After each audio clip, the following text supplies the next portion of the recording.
My dear friend, 31 मई 2016 की बात मैं आपको बता रहा हूं।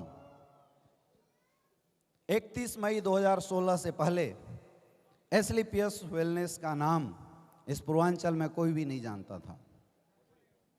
Can you believe? आज इतनी बड़ी कारवां खड़ी हो चुकी है, लेकिन 31 मई 2016 से पहले एसलीपीएस का नाम कोई भी नहीं जानता था। और उसी दिन सुबह सुबह मेरे पास गुरुदेव शिव कुमार सर का कॉल आया कि अमित सर एक होटल में आ जाओ।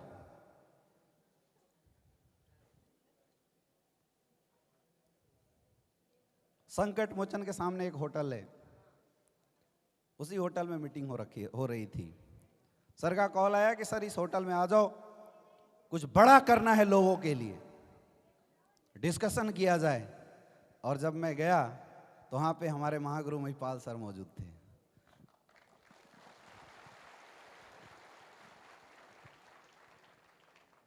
सर को देखते मैं समझ तो क्या था, ये कुछ तो होने वाला है, लेकिन इतना नहीं समझ पा रहा था कि इतना बड़ा होने वाला है। और वही दिन था एसलीपीएस वेलनेस का पूर्वांचल की धरती में बीजारोपण हुआ था। ऐसी 8-10 लोग थे, उनके साथ बैठ के 2:30 बजे रात तक डिस्कशन चला। अक्सर जो बड़े बड़े धमाल होते हैं ना, रात को ही पता नहीं क्यों होते हैं, मैं आज भी सोचते रहता हूं।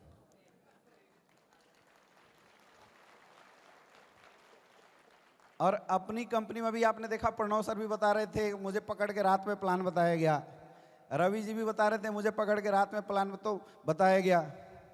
तो जितने बड़े बड़े धमाके हुए रात में ही होते हैं। यस या नो? एसलीपीएस का भी बीजारोपण रात को ही हुआ था।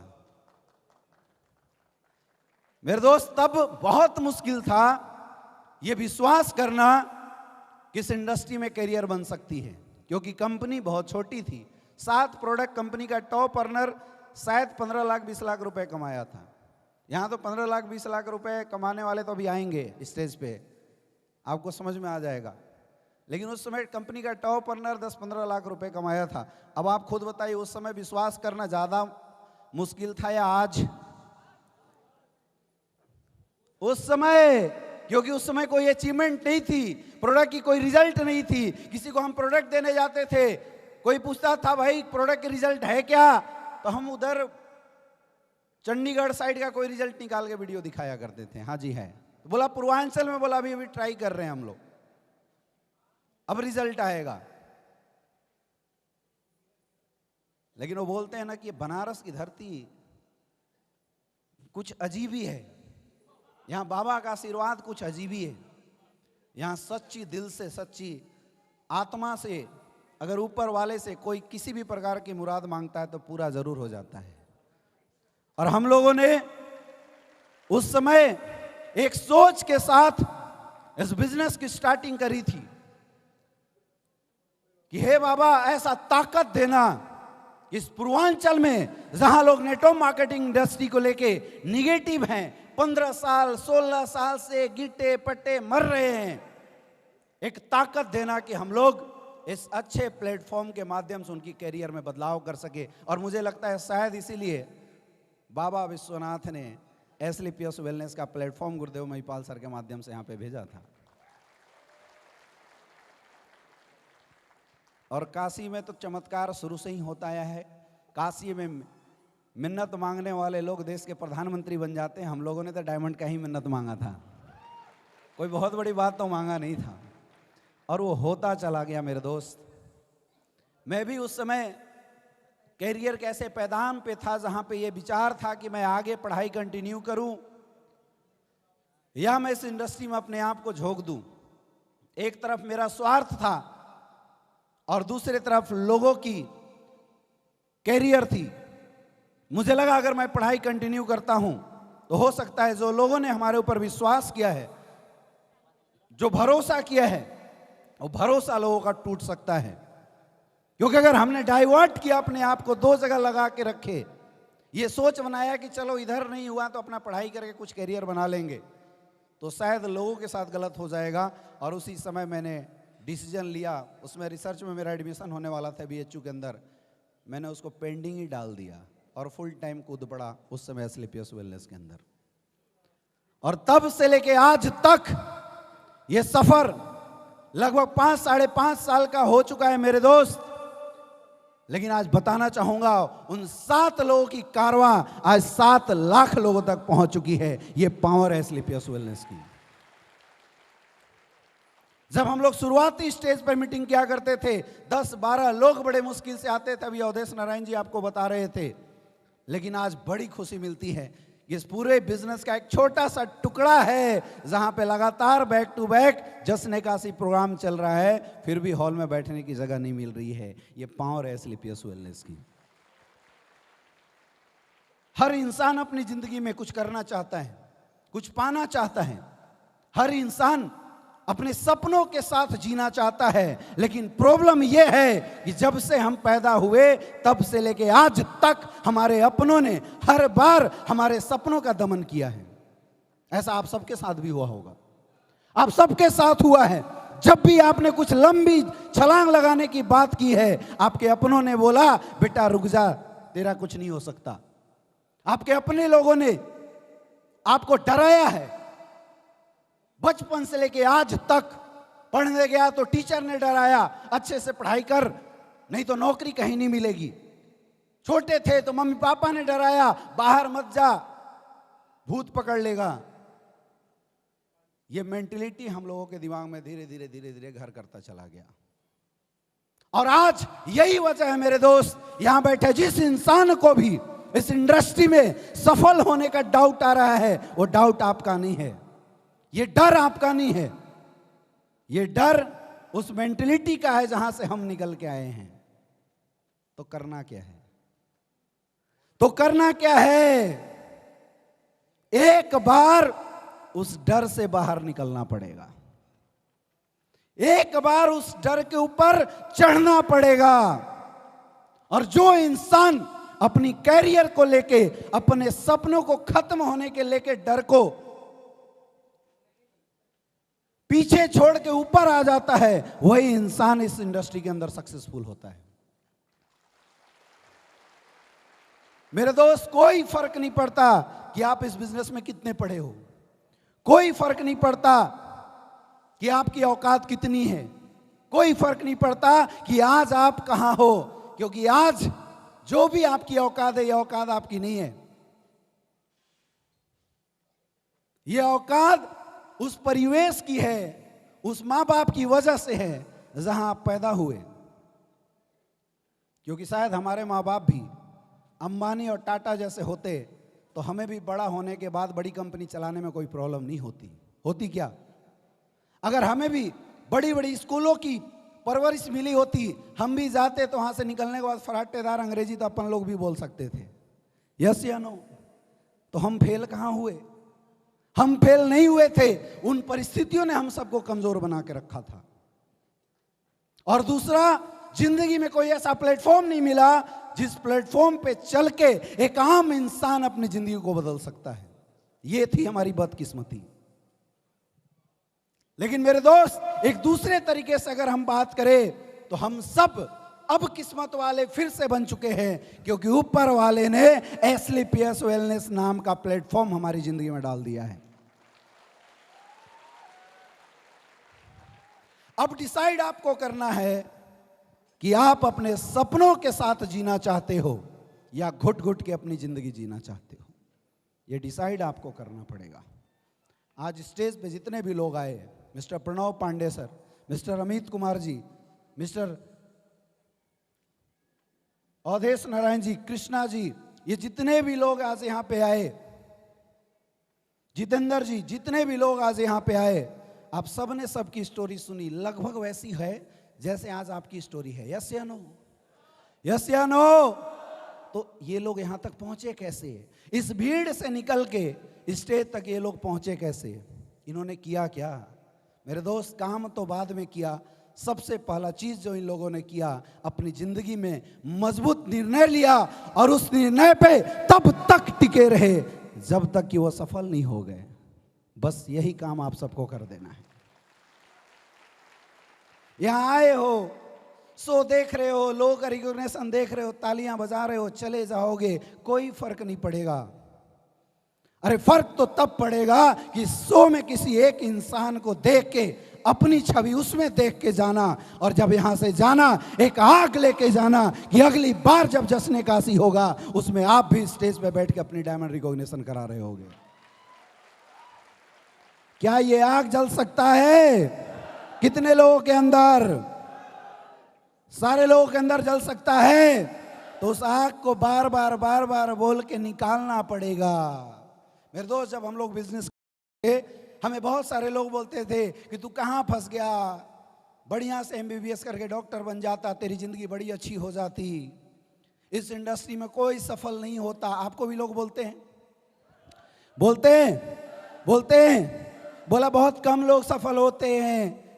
मैं बोला अगर कम होते हैं उसमें एक नाम मेरा भी तो हो सकता है। यही बात आपको यहां से लेके जाना है, यही बात यहां से लेके जाना है। और तब तक वो जिद मत छोड़ना जब तक आप सफल नहीं हो जाते हैं। मेरे दोस्त, हमारे अपने लोग हमारे सपनों का ज्यादा दमन करते हैं, बस उनसे अपने आप को बचा लेना। और जिस दिन, क्योंकि बोलते हैं इंसान सबसे ज्यादा जो परेशान हो जाता है वो अपनों से होता है। मैं आपको एक कहानी बताता हूं। एक बहुत ही अच्छे वैद्य थे और वो भगवान की बहुत पूजा किया करते थे। प्रसन्न होके भगवान ने बोला बेटा वर मांग। उन्होंने बोला भगवान छोड़िए वर, और मुझे केवल इतनी आप कुछ चमत्कारिक बुद्धि दे दीजिए कि मैं जब भी किसी मरीज के पास जाऊं और उसका इलाज करूं तो वो ठीक हो जाए। भगवान ने बोला यार ऐसा तो नहीं हो सकता है, क्योंकि जिसका मरना लिखा हुआ है उसको तू कितना भी ट्रीटमेंट करो वो मरेगा ही मरेगा। लेकिन हाँ, मैं तुझे एक शक्ति देता हूं कि तू किसी भी मरीज के पास जा और उसके पीठ के पीछे यानी सर के ऊपर यमराज दिखाई दिया, यमदूत दिखाई दिए, ट्रीटमेंट मत करना वो मरेगा। और अगर उसके पीछे यमदूत नहीं दिखाई दे रहे, कितनी भी हालत खराब है तो ट्रीटमेंट कर, वो बच जाएगा। इसने बोला चलिए ओके, मजा आ गया। अब उसके पास लाइन लगनी शुरू हुई। अब जो भी मरीज आता उसका पैर टूटा, हाथ कटा, पीछे यमराज नहीं दिखाते, ट्रीटमेंट करता, सही हो जाता। किसी को सर्दी खांसी हुआ, यमराज दिखाई दिए, वो बोला ले जा मर जाएगा, वो मर गया। गजब का चमत्कार हुआ। मतलब ये रिजल्ट तो SLPS से भी तगड़ा हुआ। अब जिसके पास वो डॉक्टर आए वो देखे, अगर यमराज दिखा तो ले जा, नहीं दिखा तो अंदर। तो हम लोग बोलते हैं ना, आया तो बेस्ट नहीं तो नेक्स्ट। धंधा उसका बड़ा अच्छा चल गया, चारों तरफ नाम हुआ, बहुत पैसे कमाए उसने, गाड़ी खरीदी, बंगले बनाए। कुछ समय बाद उम्र गुजरता गया। एक दिन उसने देखा उसकी तबीयत खराब हुई और पीछे यमदूत खड़ा था। उसने बोला भाई डील तो हुआ था सर के ऊपर होना चाहिए, अब सर के ऊपर बैठा रहेगा तभी तो मरेंगे। उसने बिस्तर में अपना सर चेंज कर दिया। अब यमदूत आ गए पैर के पीछे। अब जैसे पैर के पीछे आए यमदूत फिर चला गया सर के पास, फिर उसने चेंज कर दिया। नेटवर्कर जैसा रहा होगा, होशियार। हम होते ना, कोई आगे से घुसा, डीडी नहीं दिया तो पीछे से भी घुस जाते हैं, तो वो बार बार चेंज कर ले। तो यमदूत ने फोन लगाया यमराज को, महाराज अजीब इंसान से पाला पड़ा है, वो तो बस में आ ही नहीं रहा है, शर्त पूरा होने ही नहीं दे रहा है। बोले दो को भेज। तो एक सर के तरफ, एक पैर के तरफ। अब ऐसे लोग खड़ा हुए, वो इस तरह से उल्टा लेट जाए। अब फिर दोनों इधर आए, फिर इधर लेट जाए, फिर परेशान। फिर फोन लगाया गया, महाराज 2 आइटम और चाहिए। तो टोटल 4, एक इधर एक उधर एक इधर, तो वो शीर्षासन कर लिया। अब आओ, अब कहाँ खड़े रहोगे। और ये हरकत उसकी घर वाले देख रहे थे। जब ये कार्यक्रम चल रहा था उसके घर वाले देख रहे थे। उन लोगों ने, क्योंकि उनको तो यमदूत दिखने नहीं थे, यमदूत तो इसको दिख रहे थे। वो देखे कभी बुढ़ा इधर हो जाए, कभी इधर हो जाए। लास्ट में शीर्षासन जब करने लगा, घर वाले बोला पकड़ के बांध नहीं तो पागल हो जाएगा। और घर वालों ने पकड़ के उसको खाट में बांधा और सारे यमदूत सर के पास पहुंच गया यमराज के पास। बोला क्यों वैद्य जी, आप बड़े होशियार बोल रहे थे। बोले महाराज आपके यमदूतों की क्या औकात कि मुझे उठा के ले आते, वो तो मेरे घर वालों ने ऐसी की तैसी कर दी। तो सबसे बड़ी जो समस्या आती है ना, वो घर वालों के तरफ से आती है। मैंने जब इस इंडस्ट्री में काम शुरू किया तो मैंने अपने डैड को बताया कि मैं MBBS ही कर रहा हूं, मैं छोड़ा हूं, ये मैंने बताया ही नहीं। अब उनसे कौन लड़ने जाए? यस या नो?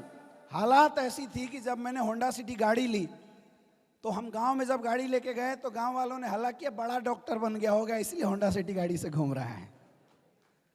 मैंने जब जगवार लिया तब लोगों का डाउट, लोग सोचने लगे बड़ा सर्जन बन गया होगा इसलिए जगवार लेके घूम रहा है। मेरे दोस्त, गलती घर वालों की भी नहीं है।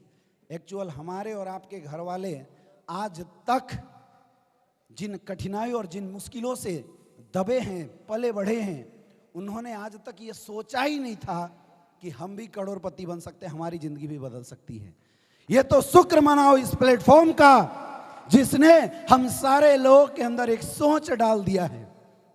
और मेरे दोस्त, मैं बताना चाहूंगा यहां बैठा हर इंसान खुद किस्मत वाला है, क्योंकि आज करोड़ों ऐसे लोग हैं जिनको आज भी एस्क्लेपियस वेलनेस के बारे में पता नहीं है। तो जितने भी लोग बैठे हो, एक चीज बहुत ध्यान से समझना, आपकी किस्मत अच्छी है, ऊपर वाले का आपके ऊपर कृपा बहुत अच्छा है, इसलिए प्लेटफॉर्म आपकी ज़िंदगी में मिला। लेकिन प्लेटफॉर्म में सफल होना और असफल होना ये डिसाइड आपको करना पड़ेगा।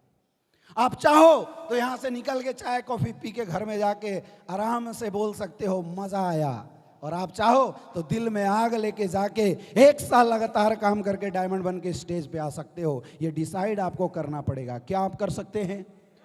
क्या क्या डिसाइड कर सकते हैं? क्या डायमंड बनोगे? बनोगे? कौन कौन बनेगा? कौन कौन बनेगा? ऐसे नहीं, इस आवाज को हमेशा बुलंद करके मार्केट में निकालना पड़ेगा। लोगों के पास अपनी आवाज की छवि को डालना पड़ेगा। ऐसा माहौल बनाना पड़ेगा मेरे दोस्त कि इस दुनिया के अंदर 60,000 लोग भी एक साइड बैठे और बोले तू डायमंड नहीं बन सकता, लेकिन हम अकेले खड़े होके बोल सकते हैं मैं डायमंड बनूंगा, बनूंगा और बनूंगा। क्या आप ये करने के लिए तैयार हो? तैयार हो? एक बार खड़े हो जाओ अपने जगह से, अपने जगह पे एक बार खड़े हो जाओ और अंदर की हुकार बाहर निकालो और एक बार बोलो मैं डायमंड, मैं डायमंड, मैं डायमंड, मैं डायमंड, मैं डायमंड, मैं डायमंड। यही सोच लेके जाना मेरे दोस्त। Wish you all the best. Thank you.